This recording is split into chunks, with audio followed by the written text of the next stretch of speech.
in comparison to all the other presentations that or the discussions that you have had through the day, this is a slightly different presentation. But if you look at some of the topics that were covered during the day, we talked about whether the business was actually being driven on a highway or through an obstacle course. There was a comment like that. There were comments made in the morning that there's probably strength in unity, and that maybe the industry itself should probably take a stand and fight certain issues together, rather than just allowing things to happen on its own. There was also a comment that some of the issues that the retailers are facing are not actually the issues of the retailer, but actually the issues of the entire trading community, because whether it's the wholesaler or it's the manufacturer, at the end of the day, it's the front line of the business, which is the retailer, who's getting actually caught by the regulatory authorities. So that was another comment that was actually made. And finally, in the last panel discussion, there was also the thought echoed that in the current age, digitization and the use of systems to solve or to provide solutions for these compliance-related topics can actually be a boon. So these are all comments that were made so far. So in this regard, this is a small 10-minute presentation, in fact just 10 slides, and some of these slides I'll actually even go through very quickly. But I wanted to echo a thought, and I wanted to echo an idea for the industry here in India. The idea is definitely not without merit, because it works. It works in Europe, it works in the US, and Europe is very much like India, because certain regulations which are made in the European Union have actually to work in multiple countries with multiple laws, just like our states and so on. So you have situations like that. So it's an idea that works, and its applicability to India is what I'm presenting to you now. So just a quick thing as to why I am here, what our credentials are with this particular idea, and what the offer of partnership on this particular idea is all about. So just a very gentle landing slide for this whole thing.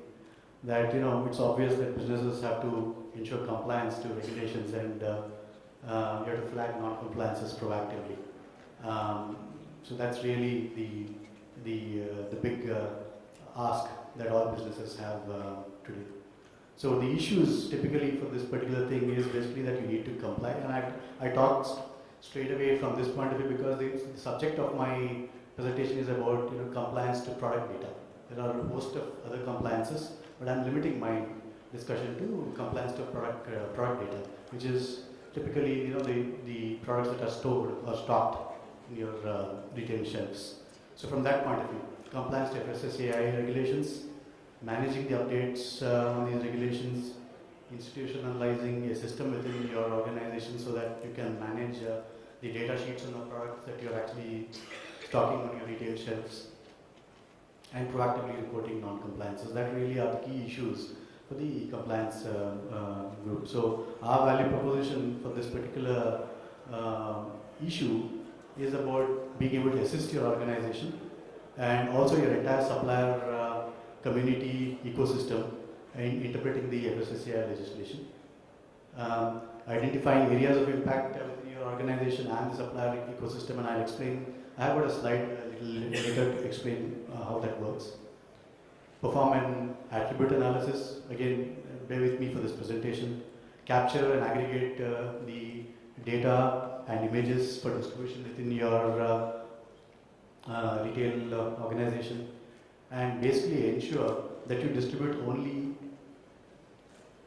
FSSAI or regulatory compliant data within the rest of your organization, and you actually make sure that you also get only such compliant data from your suppliers. So that's the real value proposition here that we have.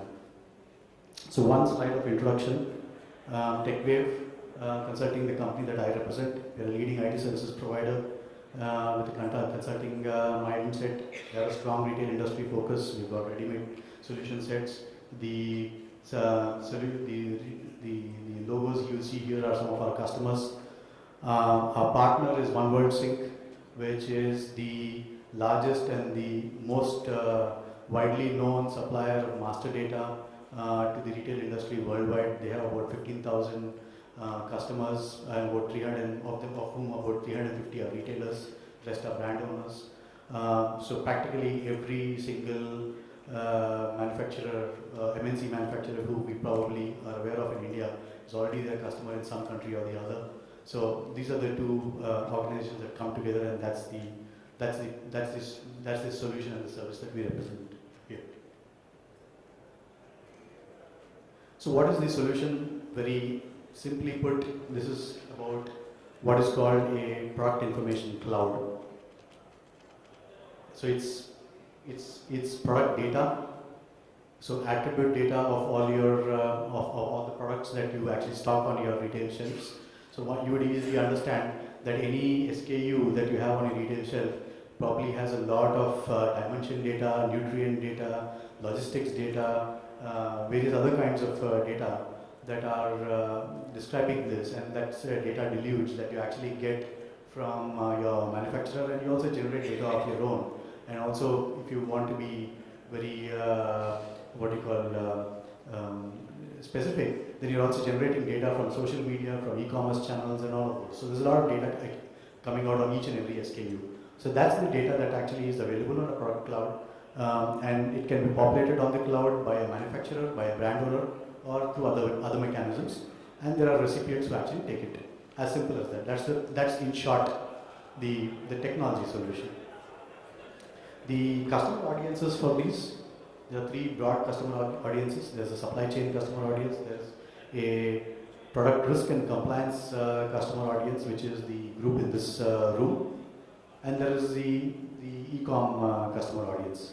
For the most of this discussion, actually I'm only going to concentrate on the middle one, because at the end,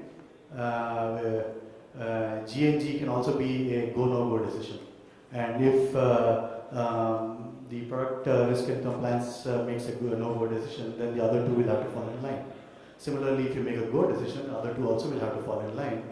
And the data set on which you made the go decision has to be available in exactly the same way to the other people. So that's the important thing. So that's the connection from the product risk and compliance group to the other groups. So just one word on the IT system, and I'm not going to spend too much time on this. It is very involved, it is very elaborate, it has been tested, it works very well. As I said, there are more than 15,000 customers and many more number of users who are actually using this system. So I'm not going to spend any time on this. It has also been tested in the Indian environment. With RAI, we did a pilot in 2010. It is known to support the MRP regime. It is known to support the Indian taxation regime. There were also certain specific,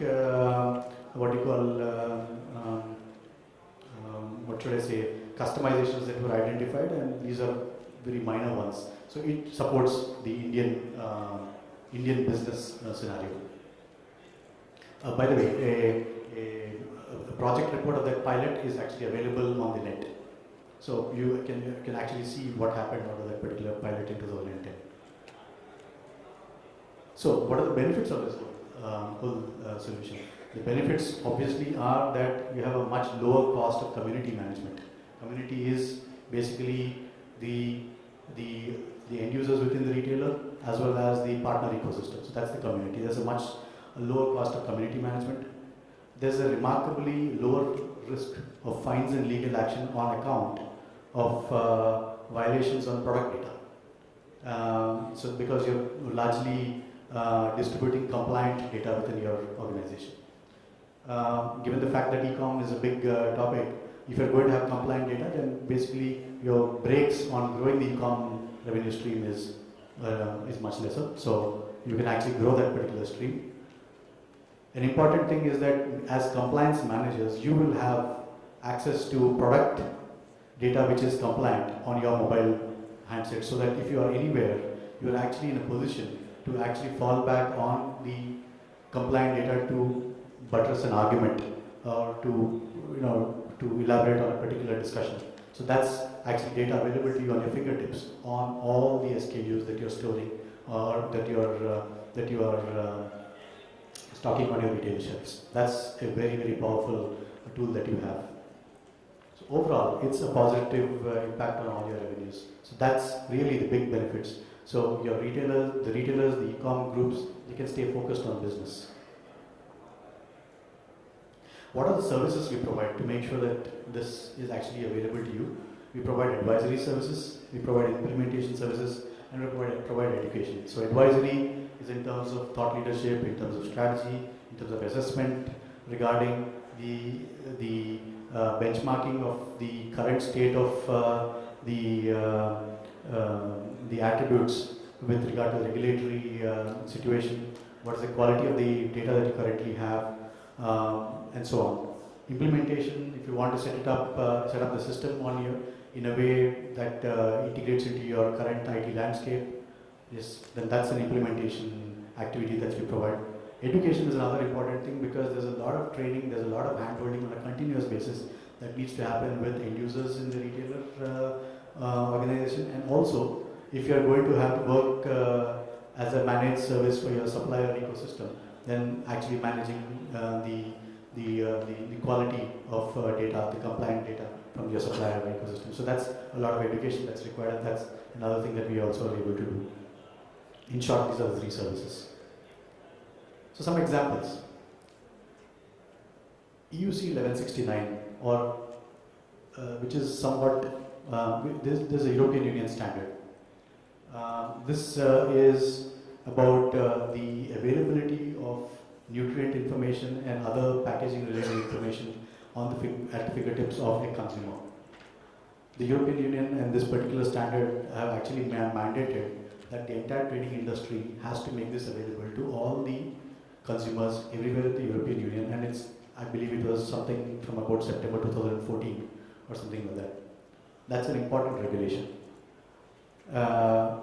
So if you review the regulation, then this is what it is all about.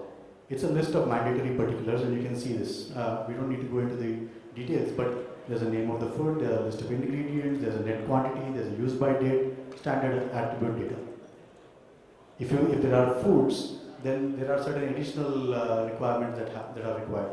So if they were packaged in certain gases, then what is the packaging information? If they're containing sweeteners, some information about that. So there's some additional information, and there are some exceptions.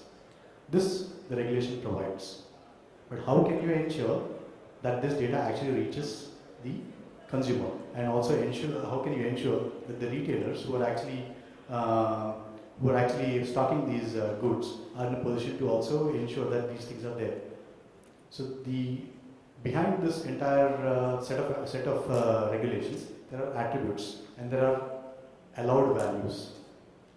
So if data is passed through a system with those allowed values and the system ensures those validations, then only the data that has passed the validations can actually go through the system. And if that data actually goes into the master data management of your retailers' systems, then you can be ensured that the quality of the data that has gone into your systems is markedly improved. And obviously the compliance has improved and the risk has reduced. That's the big thing here. So nothing changes on your retailer side. It is just that you put a filter, and the filter allows validations in compliance with regulations. And it's only that compliant data that goes through the systems that comes into the retailer systems. And naturally, the compliance manager is in a position to make a statement that these are compliant, these are not compliant, and those can be used, this cannot be used, and you can have all kinds of reports and analytics around it. This is an example of EUC 1169.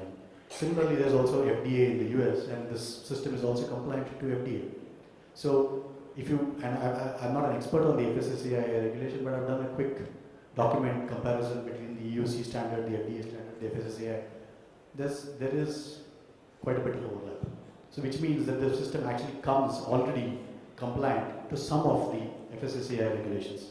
Of course, some additional things have to be done, but that's a handleable situation. So you have with you a system that's available already and complying already to some of the Indian regulations, and this can be enhanced further. That's the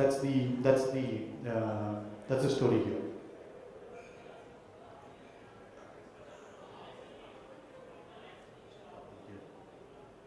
I think there's a problem here. Well, the slides sort of got distorted. But nevertheless, I think the key information here was I was actually trying to present a case study of Kroger. Some of you would know Kroger is the world's 5th largest retailer, and this is about trying to pass the entire supply data through this validation process, and then it enters the Kroger's master data management system. But the key message that I wanted to provide through this particular thing, and that's the picture that unfortunately is not coming through, is that there is no disturbance to the IT landscape of Kroger's internal systems. This does not require you to change any of your IT systems. It is a system that comes in front of every other system. It is a filter for all outside data that comes into your systems. So from that point of view, it is completely non-invasive. And you are in a position to take the output of it and directly plug in into some of your into your master data management system. If you don't have one, you can also put together an economical PIM or a master data product information management system or a master data system. You can also provide that solution. But that's the key message that we wanted to give you. So this is the last slide. So how do I summarize this? What we want to offer to you is a managed service for product data management, focusing on compliance. So the scope of this is basically regulatory compliance. We will do attribute analysis. So what is attribute analysis? We will take we will see the regulations that are relevant to you, and we will map them to specific attributes to each and every SKU that actually comes into your retailer shelves. We will handhold suppliers, we will educate them, we will make sure that they understand the compliance process, and make sure that if they are non-compliant, they actually become compliant, because everybody understands the risks of not being non-compliant. And we also provide analytics. We provide you supplier scorecarding. There's a balanced scorecard system that we can actually provide to you so that you can clearly know what's happening. So that's the scope. Of course, that's a canned scope. We can always negotiate on this, but that's easy to understand. So deliverables, a gap report on the compliance system and how to fix that gap report, fix the gaps. A validation, validated data that will actually come into your MDM system, and analytics, and which is basically supplier scorecarding data. And the service model itself will be that we'll actually make it a KPI-based service with benchmarking, and which can be reviewed on a periodic basis. It includes both software and services. Today, software is not the issue. Technology is really not the issue. The service around it is what is going to make this acceptable and usable by the community. So we see the service around the software as being more important than the software itself. But of course, the software also is important because it's been tested and it is regulatorily compliant. Important is also transition methodology, because you obviously have something that's working today. So if you put together a new thing, then it cannot go bad, it cannot go worse. So you need to have some kind of a transition methodology that needs to be worked out. And very important is this industry collaboration through what we call a special interest group. We actually did this. We actually did this even in 2010 when we ran the pilot. But I think we were a little ahead of the industry's demands, because we were at that time in a expansion spree, not so much with regard to running the business absolutely in a proper optimized manner. But the special interest group is probably, especially in a compliance scenario, is having people like you debating this on a continuous basis, on a monthly basis, taking a regulation at a time and coming to a conclusion and encoding that conclusion in software, because that represents the thinking of the industry. And that represents the collective thinking of not only the retailers but also the suppliers, because at the end of the day, this is for the trading system and not trading industry and not just for the retailer. And through the good offices of RAI, this can actually even be taken out, hopefully even to an FSSAI level, and so on. So you can actually make it truly an industry-wide initiative so that nobody debates whether a particular product is compliant, not compliant, and so on. And even a new product, if it's introduced, it actually goes through this particular process. So it's really powerful if it can work. But of course, you have to take baby steps one at a time. So that's basically it. And then the benefits is, basically that you have increased compliance, low business risk, much higher first-time acceptance of supplier data. Today, we all know that it takes a lot of time and a lot of effort. It's first-time acceptance of supplier data. And you can be assured dependability, efficiency, and savings are guaranteed. It works. It's tested. It works. So that's basically the solution or the service that we wanted to sort of offer.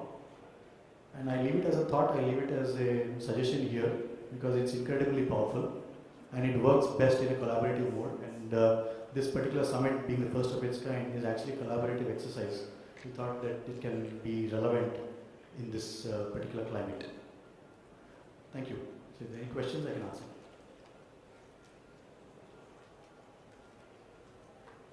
Is there a base requirement for the system? I'm sorry? Is there a base requirement for the system? For the software to be running on the system? Every system has a requirement. So the software, okay, I'm not too sure if I understood this well, but I'll try and answer it in many ways. From a hardware perspective, there's no requirement because it's cloud-based, so you don't have requirements hosted by us. From a business requirements perspective, the requirements are there because it has to comply to regulatory requirements. So that's something that needs to be encoded into software, and that's maybe an initial calibration of the software. And on a going forward basis, it is the job of, let us say, this special interest group, which we will chair, which will ensure that the deliberations and the decisions of the special interest group gets encoded in software with allowed values, not allowed values, and so on. What about the security, the data security on the cloud? Completely secure. You can actually have completely publicly published data or completely privately published data. So it can be only between one supplier and one retailer, or it can be between one supplier to an entire retailer. It can be for one supplier to a group of retailers. So all combinations exist. I guess on the cloud, so the data which is there, generally if a person is not a tech savvy person, so for all of us or most of us, data on the cloud is like you go there, pick up whatever file you need and you view it. But if it is a hacker, he can, just get a mole or a Trojan or whatever you call it, get in there, siphon off all my data. Each piece of my data is critical information. So what is the security from, not just generally, but from the security as in somebody wanting to take it away? So there's, I think that we'll have to have I can give you much more details. What I can explain to you is that even at a data center level, this is extremely secure because it's the same data center that actually even hosts large banks' data and so on. So there's highly secure data. Secondly, it is also used by large retailers and large suppliers who are equally obviously worried about the security of the data. It's been, for example, companies like Walmart, Metro, Tesco, they're all users of this particular system. So you can be assured that it happens. And I can tell you that there's a constant threat on us that if, for example, a retailer like Walmart ever finds that Walmart's data is actually being used by, let's say, a Tesco or something, it's end of contract. So it's a huge, security is a huge issue on this. We take it very seriously. It is completely secure. But also at the end of the day, none of the retailer's data is actually stored here. It is only the master data that goes into the retailer. So please be clear security is important. but it is not the kind of data that you're really thinking is going to get hacked into or. No, so I'm not too sure if I'm, yeah, I left this sentence in between. I hope you understand.